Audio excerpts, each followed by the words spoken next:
The rise of Ayutthaya, a maritime empire and its neighbors. Introduction, where rivers met trade and power. Imagine a city built on an island at the confluence of three mighty rivers, a natural fortress thriving on the pulse of international trade.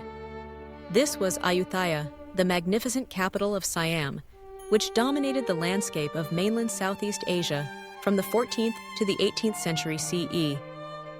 Founded in 1351, Ayutthaya wasn't just a powerful kingdom. It was a cosmopolitan hub, a magnet for merchants and envoys from across Asia and even Europe. But how did Ayutthaya ascend from a fledgling state to an empire that overshadowed its rivals? What strategies did its kings employ to manage relationships with formidable neighbors, some allies, some fierce adversaries? And how did these complex interactions define Ayutthaya's enduring legacy? Join us as we explore the dynamic rise of Ayutthaya and its intricate web of relations with the kingdoms that shared its world. Chapter 1. The Founding and Early Consolidation, 14th, early 15th century. Ayutthaya's formal establishment by King Ramathabodhi I, Uthong, in 1351 CE marked a pivotal moment in Thai history. The new capital's strategic location, surrounded by rivers and close to the Gulf of Thailand, provided both natural defense and unparalleled access to maritime trade routes. Ramathabodhi I skillfully integrated two dominant cultural influences: the traditional Thai polity of Sukhothai to the north, and the more centralized, Brahmanical Khmer traditions of the declining Khmer Empire to the east. He adopted the Khmer concept of divine kingship, which instilled a sense of absolute authority in the monarch, contrasting with Sukhothai's more paternalistic model. In its early decades, Ayutthaya focused on consolidating its power over various Thai principalities. Its most significant early diplomatic and military effort was the gradual absorption of the Sukhothai kingdom. Through a mix of warfare, political marriages, and strategic alliances, Sukhothai eventually became a vassal state and was fully integrated into Ayutthaya's sphere of influence by the early 15th century, significantly expanding Ayutthaya's territorial control and resource base. Chapter 2. The Evolving Rivalry with the Khmer Empire, 14th to 15th century. Ayutthaya's rise coincided with the gradual decline of the once mighty Khmer Empire, centered at Angkor. The relationship between the two was marked by a complex mix of cultural inheritance and fierce geopolitical rivalry. Cultural exchange. Ayutthaya drew heavily from Khmer culture, particularly in its concepts of kingship, court rituals, and aspects of art and architecture. This influence is visible in Ayutthaya's early temple designs and administrative structures. Military confrontation.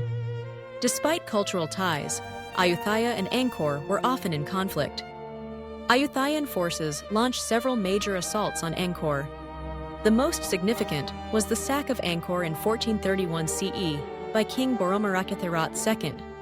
This event severely weakened the Khmer capital, leading the Khmer court to eventually relocate south to Phnom Penh and then Lovek, signaling a major shift in regional power dynamics.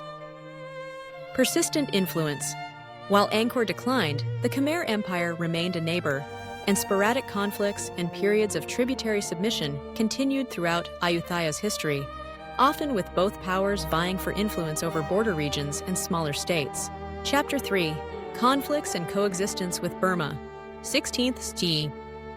Isa and 18th century. The most persistent and often devastating external challenge to Ayutthaya came from its western neighbor, Burma.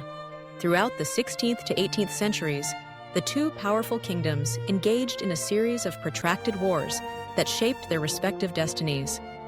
First fall of Ayutthaya, 1569.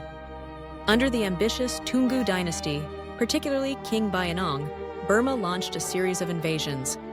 In 1569, after a prolonged siege, Ayutthaya was captured and subjected to Burmese rule.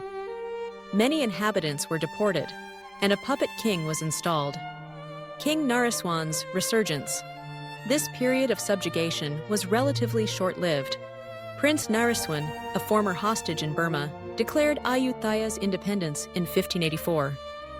Through a series of brilliant military campaigns, including the legendary elephant combat against the Burmese crown prince, Naresuan re-established Ayutthaya's sovereignty and even expanded its territory, pushing Burmese influence back. This era, under King Naresuan the Great, is considered a golden age of Ayutthayan military prowess. Second fall of Ayutthaya, 1767. The rivalry persisted into the 18th century.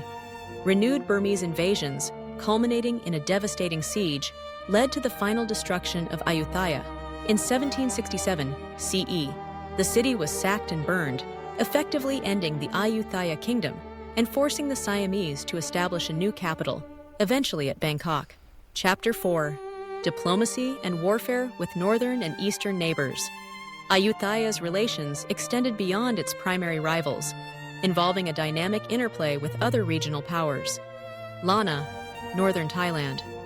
The independent kingdom of Lan Na, Malay, centered at Chiang Mai, was a frequent rival to Ayutthaya in the north. While periods of conflict were common, especially over control of lucrative trade routes in smaller northern Thai states, there were also times of cultural exchange and diplomatic relations. Ayutthaya never fully integrated Lan Na, which largely maintained its distinct identity until much later. Lan Xang, Laos, the Lao kingdom of Lan Xang, with its capital at Luang Prabang, and later Vientiane, also engaged in fluctuating relations with Ayutthaya. They often found common cause against Burmese aggression, even forming alliances. However, Ayutthaya also sought to assert its dominance over Lan Xang, leading to periods of tributary submission and occasional conflict. Vietnam, Dai Viet. Relations with the Vietnamese dynasties, particularly the Lê and Nguyen lords, were often characterized by indirect competition over control of Cambodia and Laos, rather than direct warfare. Both Ayutthaya and Vietnam sought to extend their spheres of influence into these buffer states, supporting rival factions or installing client rulers. Actual direct Siamese-Vietnamese wars became more frequent in the later 18th and 19th centuries after Ayutthaya's fall. Chapter 5. Global Connections, Trade with China, Japan, and Europe. Ayutthaya's strategic location also made it a key player in the wider global trade network. China. Ayutthaya maintained strong tributary and commercial ties with China throughout its history. Chinese junks regularly visited Ayutthaya, trading silk, ceramics, and other manufactured goods for Southeast Asian spices, timber, and forest products. This trade was a significant source of royal revenue. Japan. In the 17th century, Ayutthaya developed significant trade relations with Japan. A sizable Japanese community even settled in Ayutthaya, including mercenaries who served the Siamese king. Trade involved deer hides, sappan wood, and other raw materials from Siam in exchange for Japanese silver and manufactured goods. Europe. From the early 16th century, European powers like the Portuguese, Dutch, English, and French established trading factories in Ayutthaya. They were drawn by the city's role as a regional entrepot and its valuable products. Ayutthaya welcomed these foreign merchants, carefully managing relations to secure firearms, specialized goods, and diplomatic support while avoiding outright domination. The Dutch East India Company, VOC, became particularly influential for a time. This engagement with European powers brought new technologies, ideas, and further diversified Ayutthaya's cosmopolitan population, a legacy of power and cosmopolitanism. The rise of Ayutthaya was a complex saga of strategic brilliance, military might, and diplomatic acumen. From its calculated absorption of Sukhothai and its prolonged rivalry with the Khmer Empire, to its epic struggles with Burma and its intricate dances with other regional and global powers, Ayutthaya proved itself a formidable and adaptable kingdom. Its 4 centuries of existence saw it flourish as a beacon of trade and culture, drawing people and ideas from across the known world. Though its physical capital lies in ruins today, Ayutthaya's legacy as a powerful, cosmopolitan, and resilient empire profoundly shaped the trajectory of modern Thailand and continues to fascinate historians worldwide. What aspects of Ayutthaya's foreign relations do you find most impactful on its long history? Share your thoughts in the comments below.